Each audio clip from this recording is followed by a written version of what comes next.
बड़ी खबर है अल-फलाह यूनिवर्सिटी पर ये जानकारी मिल रही है, जहां यूनिवर्सिटी के दफ्तर का गेट बंद मिला है। सोसाइटी के गेट को बंद किया गया है। अभी का एक बड़ा अपडेट आपको दे दें, 274 जामिया नगर में ये दफ्तर है जिसे फिलहाल बंद कर दिया गया है। बताया जा रहा है कि साल 1955 में इसका रजिस्ट्रेशन हुआ था, लेकिन जब से ये यूनिवर्सिटी सवालों के घेरे में आई है उसके बाद से लगातार इस यूनिवर्सिटी पर शिकंजा कसा जा रहा है। अब दफ्तर का गेट भी बंद हो चुका है। तो अभी की बड़ी खबर आपको बता दें, सोसाइटी के गेट को बंद कर दिया गया है। अल-फलाह यूनिवर्सिटी से जुड़े लोग लगातार जांच एजेंसियों की रडार पर हैं, उनसे पूछताछ हो रही है। कई चौंकाने वाली जानकारियां सामने आ रही हैं। अलग अलग दो तस्वीरें इस वक्त आपकी टेलीविजन स्क्रीन पर आप देख रहे हैं। सवालों के घेरे में इस वक्त ये अल-फलाह यूनिवर्सिटी है और इसीलिए कहा जा रहा है कि आतंक की कितनी बड़ी पाठशाला यहां पर चल रही थी और दहशत के सेंटर पर अब लगातार रेड हो रही है, तलाशी अभियान चलाया जा रहा है और उसी के बाद ये जो गेट है उसे बंद कर दिया गया है। तो लगातार जांच पड़ताल आगे बढ़ती हुई सोसाइटी का गेट बंद किया गया है और वहां पर कुछ लोगों से पूछताछ होने की भी जानकारी सामने आ रही है। आतंक की ये पाठशाला आप कह सकते हैं, वैसे तो पढ़ाई लिखाई के लिए होती है यूनिवर्सिटी, लेकिन यहां से जो टेरर नेटवर्क जुड़ा है उसके बाद कई गंभीर सवाल खड़े हुए हैं।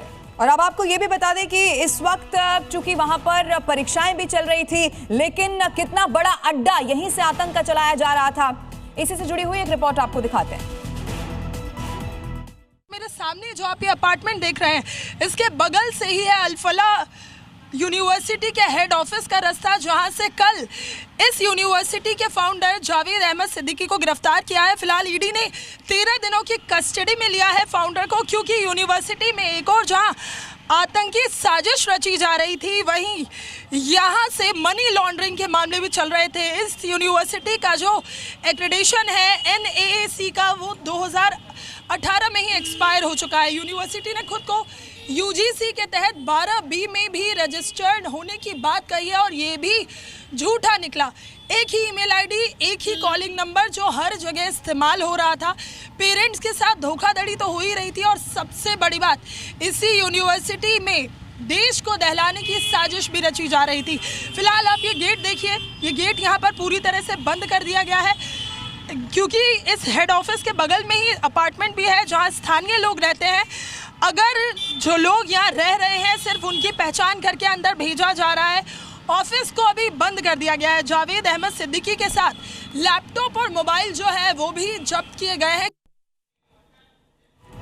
और देखिए, अब बताया जा रहा है कि जो गेट है वो बंद कर दिया गया है, लेकिन आइए अब आपको समझाते हैं कि यूनिवर्सिटी की दिल्ली स्थित दफ्तर आखिर सवालों के घेरे में क्यों आ गया है। इससे जुड़ी हुई कुछ और डिटेल इस वक्त आपके सामने रख रहे हैं। आतंक के सेंटर पर आखिर ताला लगाया गया है, क्या कुछ कारण है, खुलासा आपके सामने रख रहे हैं। यूनिवर्सिटी के चेयरमैन का नाम इसमें सामने आया तो मालूम हुआ कि उस चेयरमैन पर आपराधिक केस पहले से दर्ज है। यहीं पर ये जांच पड़ताल खत्म नहीं हुई। जावेद अहमद सिद्दीकी ईडी की गिरफ्त में अब बताया जा रहा है। इसके अलावा आपको यह भी बता दें, करीब 3 साल इससे पहले तिहाड़ जेल में वो रहा है। अल-फलाह का ट्रस्टी और संस्थापक ही रहा है, यानी कि ये जो पूरी कुंडली है वो निकलकर सामने आ गई। अखिलेश, बिल्कुल, और इसी खबर पर कुछ और अपडेट लेते हैं। हमारे साथ नीतू हमारी सहयोगी जुड़ी हुई हैं, ग्राउंड जीरो पर वो मौजूद हैं। नीतू, आज की जो जांच पड़ताल है वहां से और क्या जानकारी आपको मिल पा रही है, क्या अपडेट वहां से है आपके पास?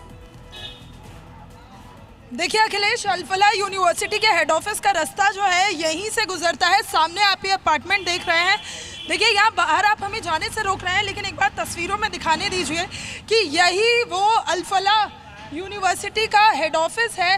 नरेंद्र, जरा तस्वीरों में दिखाइए, यहीं से पूरा जो मास्टर प्लान है वो बनाया जा रहा था। सामने ये यूनिवर्सिटी का हेड ऑफिस आप देख रहे हैं और इस तरफ अपार्टमेंट है। सबसे बड़ी बात कि मनी लॉन्ड्रिंग के मामले में फाउंडर जो है उसको गिरफ्तार किया गया है। 415 करोड़ रुपए का घोटाला अब तक सामने निकल कर आया है। NAAC के तहत एक्रेडिशन जो था साल 2018 में रद्द हो गया था और उसके बाद जितना भी पैसों का लेन देन हुआ है वो कुल 415 करोड़ रुपए का है। PMLA की धारा 19 के तहत गिरफ्तारी हुई और फिलहाल यहाँ देखिए किसी को भी भीतर नहीं जाने दिया जा रहा। अभी हमने आपको हेड ऑफिस तो दिखाया, लेकिन सामने अपार्टमेंट में यहाँ पर लोग भी रहते हैं। ये गेट बार बार बंद किया जा रहा है, उन्हीं लोगों के लिए खोला जा रहा है जो अंदर रह रहे हैं या यूनिवर्सिटी का हिस्सा है। सबसे बड़ी बात, आप अभी देखेंगे कि तस्वीरों में आपको कुछ लोग ज़रूर नज़र आ रहे होंगे। कुछ लोग अभी अंदर भी गए हैं। क्या करने गए हैं, जब हमने उनसे पूछा तो उन्होंने साफ बोलने से मना कर दिया है और कहा है कि 12 बजे यूनिवर्सिटी का ऑफिस खुलता है, उसके बाद रोक रहे हैं आपको, लौटेंगे आपके पास।